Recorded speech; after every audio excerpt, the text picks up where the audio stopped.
yung presensya ng hitman, mabigat yon, mabigat yon. So let me ask, are you the one who investigated just the video or did you also investigate the presence of the hitman that was being mentioned in the videos of the Vice President? I was only tasked for the video, sir. Okay, may I direct this to the prosecution? Will you be presenting other witnesses that will pertain to this alleged hitman? As to the alleged hitman, Your Honor, please. Yes. May mga nabanggit dun sa mga statements tungkol sa hitman, no?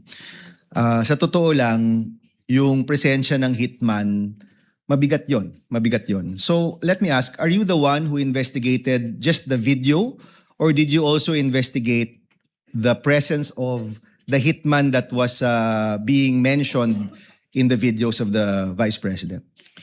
I was only tasked for the video, sir. Okay, may I direct this to the prosecution? Will you be presenting other witnesses that will pertain to this alleged hitman? As to the alleged hitman, Your Honor, please. Yes.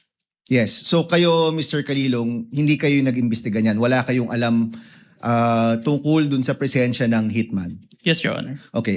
Mr. President, I will refrain from my questions and wait for the witness pertaining to the hitman. Maraming salamat. Noted and entered into record.